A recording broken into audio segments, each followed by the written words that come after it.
फैसल भाई, बहुत बहुत धन्यवाद। सबसे पहले आए हुए हमारे बड़े रमेश कुमार पालथी जी का मैं दिल से शुक्रगुजार हूँ। इतनी बड़ी शख्सियत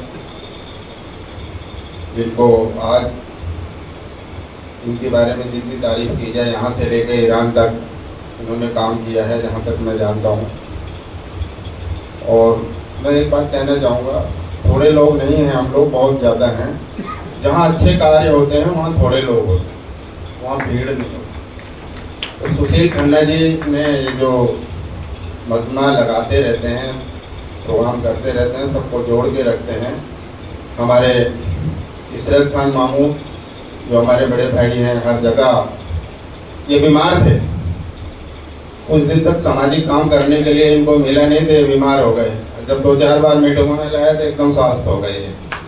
ये इनकी शख्सियत है। फैसल भाई बहुत अच्छा मन संचालन करते हैं।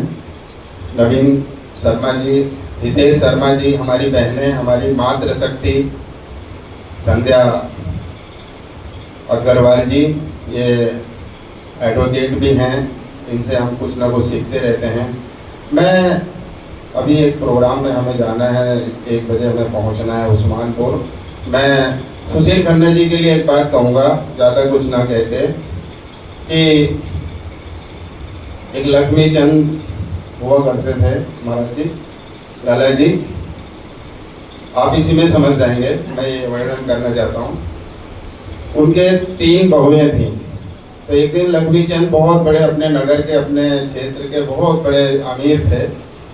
उनके सपने में लक्ष्मी जी आई, कहने लगी, लक्ष्मी चंद बहुत दिन हो गए तुम्हारे यहाँ रहते रहते, अब मैं यहाँ से जाना चाहती हूँ और मैं एक मौका दे रही हूँ कि कल मैं फिर आऊँगी, जो मांगना है मुझसे मांग लो। तो कहने लगे इतना शॉर्ट नोटिस है, चलो। तो बड़ी बहू से पूछते हैं कि लक्ष्मी जी हमें कहा है कि जो मांगना मांग लो, बेटी क्या मांगू? कहने बाबू जी ऐसा करो कि जो हमारे नगर है, यहाँ एक बहुत बड़ा महल है और सैकड़ों एकड़ जमीन पड़ी हुई है उसके आसपास, ये मांग लो, हमारे पास महल भी होगा और जमीन भी होगी, हमें क्या कमी रहेगी। बीच वाली बहू से पूछे कि क्या मांगू बेटे? तो उसने कहा लक्ष्मी जी से सोने का हवाई जहाज मांग लो, हमारे सफ़र करने में भी हो, हमारे पास कई टन सोना भी हो जाएगा। अब जब छोटी वाले से पूछे कि बेटी क्या मांगू, तो उसने कहा पिताजी लक्ष्मी जी से ये मांग लो कि हमारे घर में जो छोटे हैं बड़ों का आदर करें और जो बड़े हैं छोटे के ऊपर उनका हाथ रहे, कृपा करते रहें, प्यार बना के जोड़ के रखते रहें, यही मांग लो। दूसरे दिन लक्ष्मी जी सपने में आई, बोले क्या फैसला हुआ? कहने लगे कि बड़ी बहू तो नगर के आसपास जो जमीन पड़ी है, महल, वो मांग रही है, बीच वाली हवाई जहाज मांग रही है, और छोटी वाली जो है वो कह रही है बड़ों का आदर बना रहे और छोटे प्यार करते रहे, उनकी बात मानते रहे। तो लक्ष्मी जी ने कहा कि तुम्हारी जो छोटी बहू है बहुत समझदार है और बहुत सूझबूझ रखती है, जिस घर में प्यार और आदर और बड़ों का आशीर्वाद रहेगा मैं उस घर से जाऊंगी ही क्यों।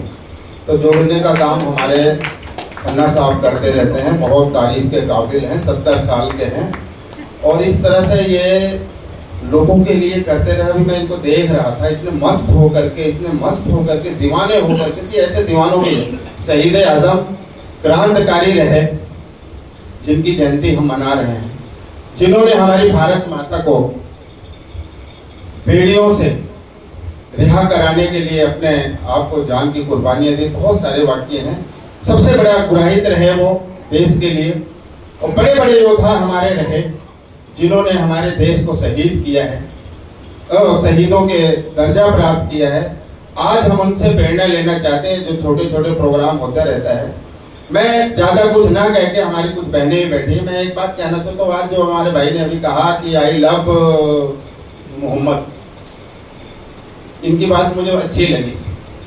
आई लव इंडिया होना चाहिए, मैं आपकी बात से सहमत हूँ।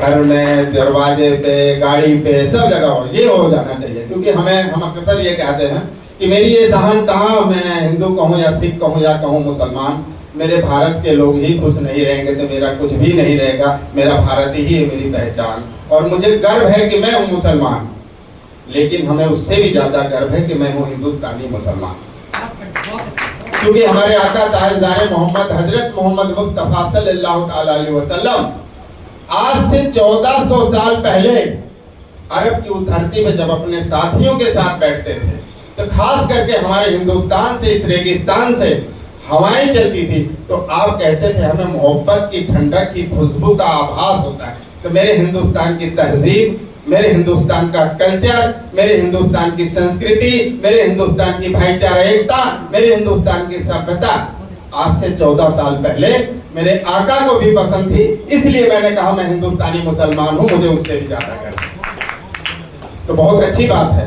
कि मैं ये भी जानता हूं कि जो मोहम्मद को नहीं मानता वो मुसलमान नहीं है, जो मोहम्मद को नहीं मानता वो इंसान नहीं है। मोहम्मद को तो सब मानते हैं, सिर्फ इतना है उनको जानने की जरूरत है।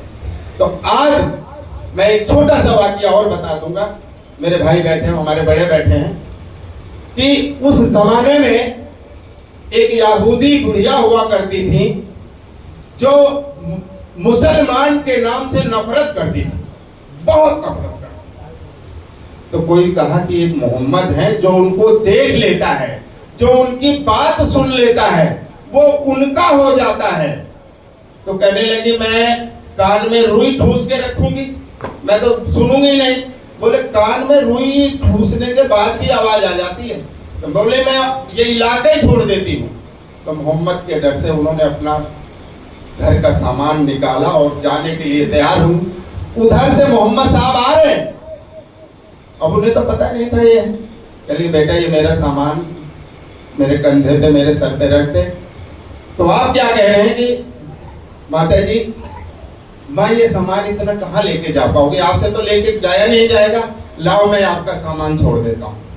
तो आपने उनका सारा सामान अपने कंधे पे, सर पे रखा और बूढ़ी माँ पीछे पीछे चलती गई। कई घंटे हो गए, जब खाड़ी के उस पार पहुंचे, कई घंटे के बाद तो बूढ़ी माँ कह रही बेटा यहीं रखते, अब हम यहीं रहो। तो आपने वहीं उसका सामान रख दिया। तो कहने लगी बेटा तू तो भला और बड़ा नेक है, तू तो भला और बड़ा नेक इंसान। कहने वो तो मैं हूं, उसमें कोई शक नहीं है, लेकिन आप ये बताओ कि आप वहां से यहां क्यों आई। कहने लगी वहां एक मोहम्मद है जो उससे मिलता है उसका हो जाता है, जो उससे मिलता है वो मुसलमान हो जाता है, बेटे तू भी ये इलाका छोड़ दे। तो आप हंसने लगे, कह रही हैं कि मेरी बातों से हंस क्यों रहा। तो आपने कहा कि मोहम्मद के डर से वो जगह छोड़ के आप यहाँ आई हो, अगर मैं मोहम्मद हूं तो क्या कर लोगी। तो बूढ़ी माँ ने कहा मुझे तो पता ही नहीं था कि मोहम्मद और मुसलमान इतने अच्छे होते, ये सामान उठा और लेके चल, मैं वहीं रहूंगी। तो आज मैं उन भाइयों को भी कहना चाहूंगा, हिंदुस्तान में रहते हो तो हिंदुस्तान के जगह इंडिया लिखो, इंडिया आई लव यू लिखो। मैं ये बात कहूंगा आपस में एक दूसरे को मोहब्बत के सदा। तो मैंने कहा ना कि मेरी ये कहां शान, मैं हिंदू कहूं या सिख कहूं या मुसलमान, मेरे भारत के लोग ही खुश नहीं रहेंगे तो मेरा कुछ भी नहीं रहेगा। है मैं खुश नसीब हूं कि हिंदुस्तानी हूं, मेरे भारत में बड़े बड़े योद्धा, बड़े बड़े।